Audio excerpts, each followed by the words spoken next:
Welcome to you from around the world. This is a Talk with My Dad weekly podcast with Dorothy Atema. So, Daddy, another time, I'm very excited that we can have a conversation again today.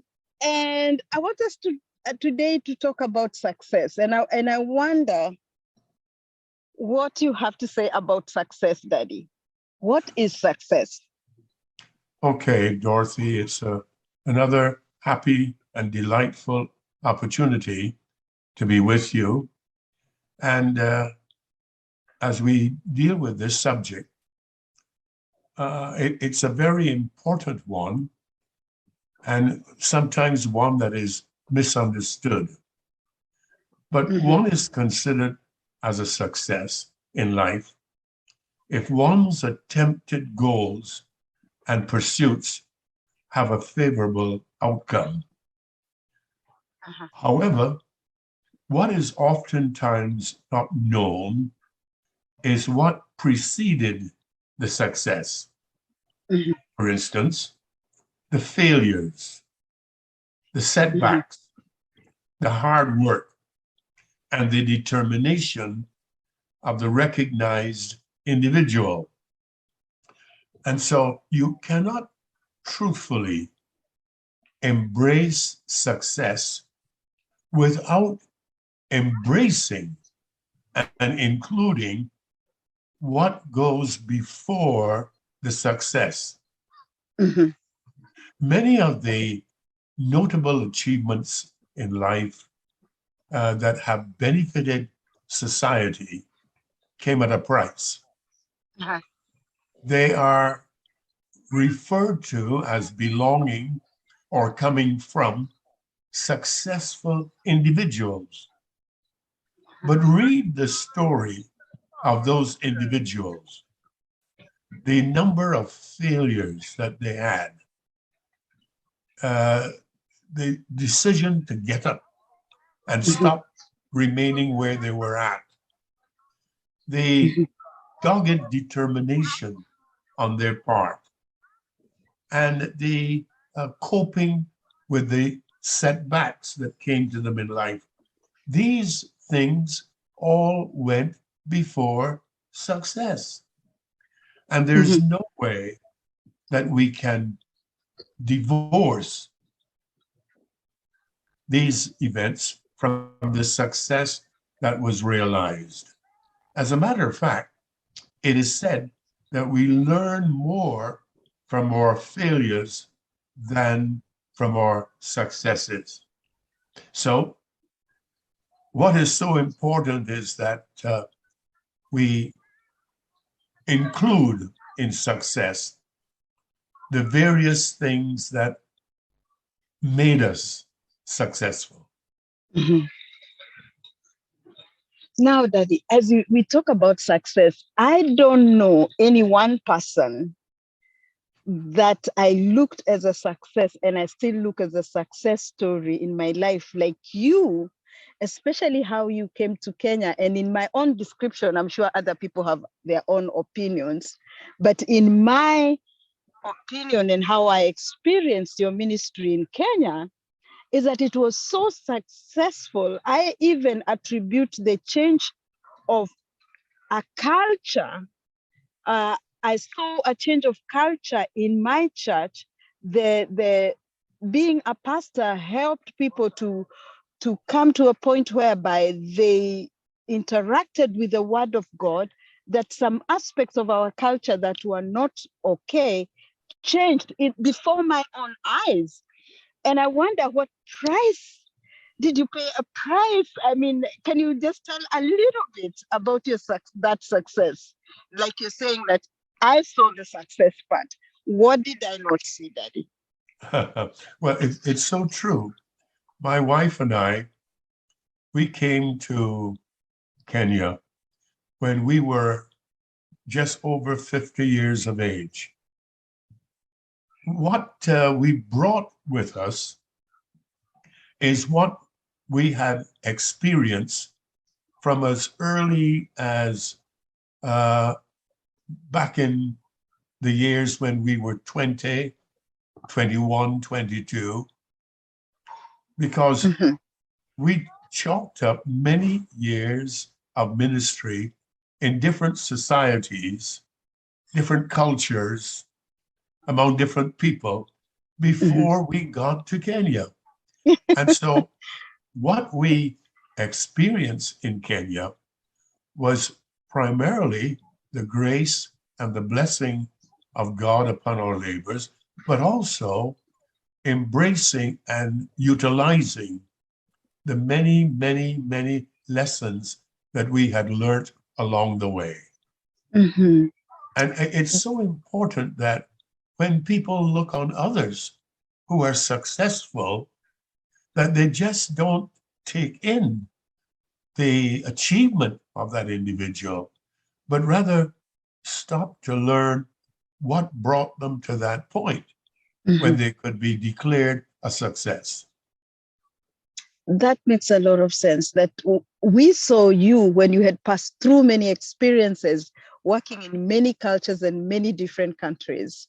And then you came and brought all that to us. And then it would be so wrong for us to expect that our lives will just go in a moment That's right. to achieving the kind of success we saw you really achieve by the grace of God. Now we'll take a break, and then when we come back, we'll continue talking about success and some things that I hear people talking about, mindsets. You can have a mindset of success or not. Let's take a short break. Thank you for listening. If you're enjoying it, make sure you share it out. Here again is Dorothy and Reverend Dennis White. Welcome. So welcome back, Daddy. I'm so want to hear more about this success. As I told you, you're really my role model. And I would like to hear you say, why is it so important that we are so obsessed about being successful? It's natural. It's part of nature. No one wants to be a failure. Mhm. Everyone wants to be successful. That's where you get recognition. Mhm. That's where you're made to feel important because you're being successful. Mhm.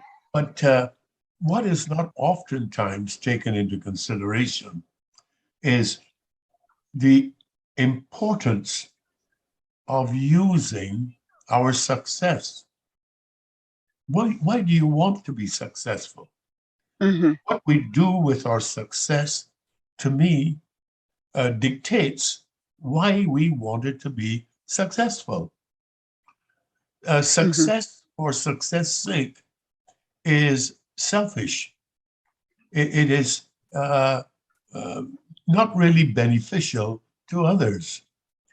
But I strongly believe that being successful carries the price of utilizing our success for the good of others and certainly for the well-being of ourselves. Yes. Here is what a reputable Bible teacher wrote. In the life of a Christian believer, prosperity and success aren't to be measured by the standards of the world.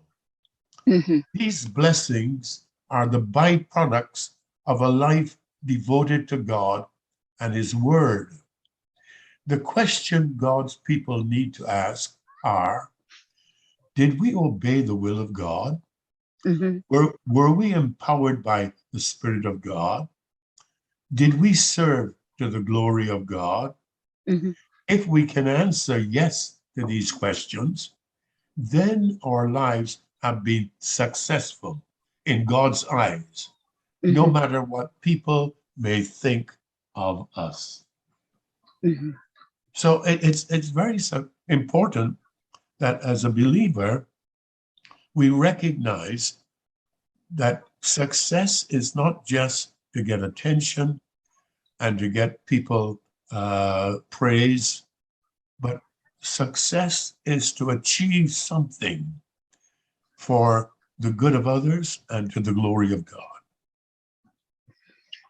That is a completely different perspective about success. I see very much nowadays on social media, it's become a trend that if you want people to follow you, you tell them how many millions you have, or how often you travel.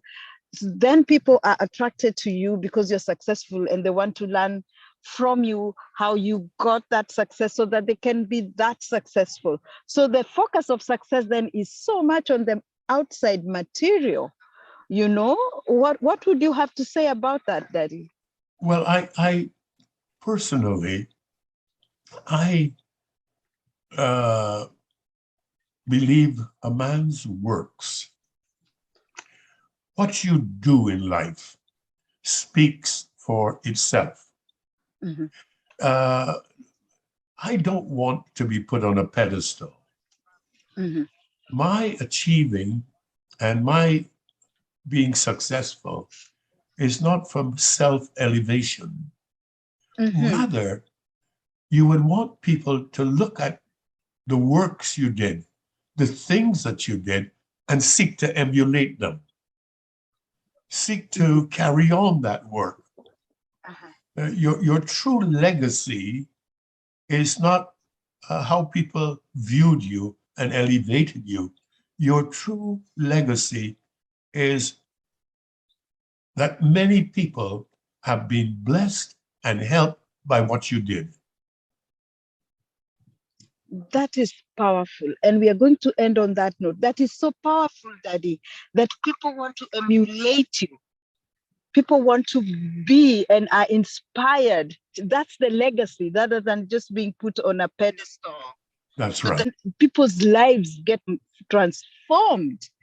Oh, wow. I would like to even maybe at a certain moment, again, we explore more on this about legacy.